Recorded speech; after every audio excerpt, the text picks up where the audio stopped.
আসসালামু আলাইকুম। সকলকে আমন্ত্রণ আনন্দ টিভি সংবাদে। আপনাদের সঙ্গে আছে আমি সুমাইয়া আজাদ। বেলুন ও পায়রা উড়িয়ে তৃতীয়বারের মতো দেশে পালন করা হচ্ছে জাতীয় ভোটার দিবস ২০২১। মঙ্গলবার রাজধানী আগারগাঁওয়ে নির্বাচন কমিশন ভবনের সামনে সকালে প্রধান নির্বাচন কমিশনার KM নুরুল হুদা এই দিবস উদ্বোধন করেন। ২০১৩ সালে সার্কভুক্ত দেশগুলোর নির্বাচন বিষয়ক সংগঠন ফেমবোসার চতুর্থ সভার সিদ্ধান্ত অনুযায়ী সদস্য দেশগুলো জাতীয়ভাবে ভোটার দিবস পালনের সিদ্ধান্ত গ্রহণ করে। উদ্বোধনকালে উপস্থিত ছিলেন নির্বাচন কমিশনার মাহবুব তালুকদার, কবিতা Khanam, Rafiqul Islam, brigadier general Shahadat Hossain, EC সচিব হুমায়ুন কবির খন্দকার এবং অতিরিক্ত সচিব সহ অন্যান্য কর্মকর্তাবৃন্দ। লক্ষ্মীপুরের রায়পুর উপজেলার উত্তর চরবংশী ইউপির মেঘনা উপকূলীয় অঞ্চল খাসেরহাট বাজারে আগুন লেগে 25টি দোকান পড়ে গেছে। আগুনে প্রায় 5 কোটি টাকার ক্ষয়ক্ষতি হয়েছে। মঙ্গলবার ভোর 3টার দিকে এই ঘটনা ঘটে। রায়পুর উপজেলা নির্বাহী কর্মকর্তা বলেন, তাৎক্ষণিকভাবে ক্ষতিগ্রস্তদের তালিকা সংগ্রহ করা হয়েছে। ক্ষতিগ্রস্তদের দ্রুত প্রশাসনিকভাবে সহায়তা করা হবে বলে জানান তিনি। কুমিল্লা উত্তর দুর্গাপুর গুণানন্দী এলাকায় উচ্ছেদ অভিযান চালায় জেলা প্রশাসন। এ সময় সরকারি রাস্তা দখল করে অবৈধভাবে নির্মিত একটি 3তলা ভবন সহ সড়কের অবৈধ স্থাপনা বুলডেজার দিয়ে গুড়িয়ে দেওয়া হয়। মঙ্গলবার সকালে জেলার আদর্শ সদর উপজেলার 2 নম্বর উত্তর দুর্গাপুর ইউনিয়নের গুণনন্দী এলাকায় এই অভিযান পরিচালনা করেন কুমিল্লা জেলা নির্বাহী ম্যাজিস্ট্রেট জনি রয়।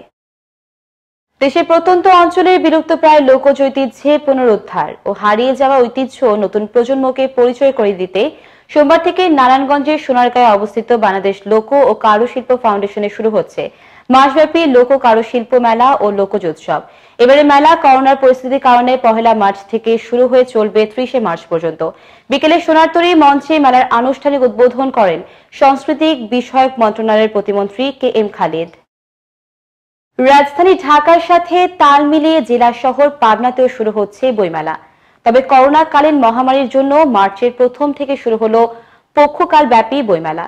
সোমবার সন্ধ্যা থেকে শহরে বীর মুক্তিযোদ্ধা রফিকুল ইসলাম বকুল পৌর মুক্তিমঞ্চ ময়দানে শুরু হয়েছে বইমেলা। শতবর্ষী বইমেলা অনুষ্ঠিত হয়ে আসছে প্রতি বছরই। রংপুর শহরের ব্যস্ততম এলাকায় ভয়াবহ আগুনে পুড়ে গেছে 27টি দোকান।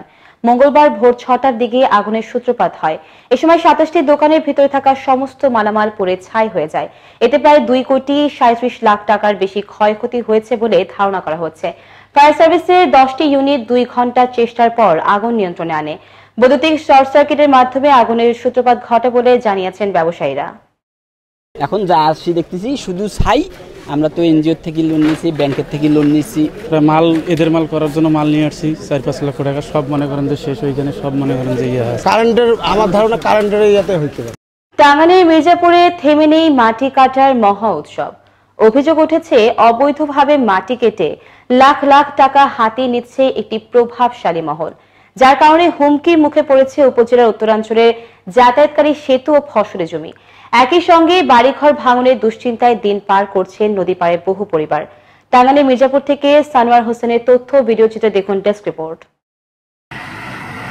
টাঙ্গাইলের মির্জাপুরে রাতের আধারে অবাধে ভেকু মেশিন দিয়ে মাটি কেটে নিচ্ছে একটি প্রভাবশালী মহল। এসব মাটি বড় ও ছোট ড্রাম ট্রাক যোগে বিভিন্ন স্থানে বিক্রি করা হচ্ছে, যাচ্ছে বিভিন্ন ইটভাটা স্থাপনার কাজে।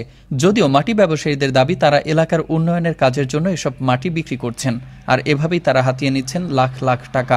স্থানীয় একাধিক ব্যক্তির অভিযোগ, মাটি কাটার সাথে জড়িতরা প্রভাবশালী হওয়ায় তাদের বিরুদ্ধে কিছু বলতে গেলেও নানা সমস্যার সম্মুখীন হতে হয় তাদের। ফলে ফসলি জমি নষ্টের পাশাপাশি আবাদ করতে না পারায় ওই এলাকার খেটে খাওয়া কৃষকরা অসহায় হয়ে মানবেতর জীবনযাপন করছেন। ডেজারে মাটি কাটতেছে, ওপারে নদীর উপর থেকে মাটি কাটতেছে, এখানে আমাদের এই নদীর পাইবার ভেঙে গেছে, প্রচুর ভাঙা ভাঙছে। আমাদের যে মাটি আছে এখন এইটুকু যদি ভেঙে যায় আমরা থাকতে পারবো না। আমাদের যদি সরকার ব্যবস্থা না দেয় আমাদের নদীতে ভাসতে হবে। আমাকে বাড়ি ঘর ভেঙে সব নিয়ে যাবেন নদীতে। এখন আমাকেও জানি মাটি কেটে না নেয়, আমরা জানি থাকা পারি, আমাকে একটা ব্যবস্থা করে। এই ব্যাপারে মির্জাপুর উপজেলা নির্বাহী কর্মকর্তা আব্দুল মালেকের সঙ্গে কথা হলে তিনি জানান, অবৈধ মাটি কাটার বিরুদ্ধে আমাদের অভিযান অব্যাহত রয়েছে। ইতিমধ্যে আমরা অনেকগুলো অভিযান পরিচালনা করেছি। পরিবেশের বিপর্যয় হয়, মানুষের ক্ষতি হয় এবং নদী ক্ষতি হয়, এরকম যে কোনো অপকর্মের বিরুদ্ধে আমরা উপজেলা প্রশাসন থেকে ব্যবস্থা নিয়ে আসছি এবং আমাদের অভিযান অব্যাহত থাকবে। বন্ধ হোক প্রভাবশালী মহলের মাটি কাটা, ফসলি জমি ফিরে পাক তার উর্বরতা, কৃষকের মুখে ফুটুক হাসি। আর উপজেলা নির্বাহী কর্মকর্তার আশ্বাস যেন প্রতিফলিত হয় বাস্তবে, এমনটাই প্রত্যাশা ভুক্তভোগী এবং এলাকাবাসীর। মুস্তফা কামাল তোহা, আনন্দ টিভি, ন্যাশনাল ডেস্ক। শরীয়তপুরের জাজিরা উপজেলার পদ্মা সেতু পয়েন্টে বঙ্গবন্ধু শেখ মুজিব ঢাকা ম্যারাথন অনুষ্ঠিত হয়েছে। সোমবার বিকেল 3:30টায় পদ্মা সেতু সংযোগ সড়কের বাংলাবাজার এলাকা থেকে ম্যারাথনের আনুষ্ঠানিক উদ্বোধন করা হয়। সেনাবাহিনী 99 কম্পোজিট ব্রিগেডিয়ার 28 ইস্ট বেঙ্গল রেজিমেন্টের আয়োজনে 3000 প্রতিযোগী এই ম্যারাথনে অংশগ্রহণ করেন। এ সময় উপস্থিত ছিলেন পানি সম্পদ উপমন্ত্রী ও শরীয়তপুর 2 আসনের সংসদ সদস্য AKM ইনামুল হক শামীম, শরীয়তপুর 1 আসনের সংসদ সদস্য ইকবাল হোসেন অপু, ব্রিগেডিয়ার জেনারেল কামরুল হাসান, জেলা প্রশাসক Parvez Hasan, police super SM Ashrafuzzaman এবং 28 ইস্ট বেঙ্গল রেজিমেন্টের commanding officer lieutenant colonel Samiuddoula Chowdhury. এই ছিল এখনকার মতো। আনন্দ টিভির সংবাদ দেখুন প্রতিদিন বিকেল 5:30 এবং রাত 9:30 মিনিটে। আনন্দ টিভির সঙ্গে থাকার জন্য সকলকে ধন্যবাদ।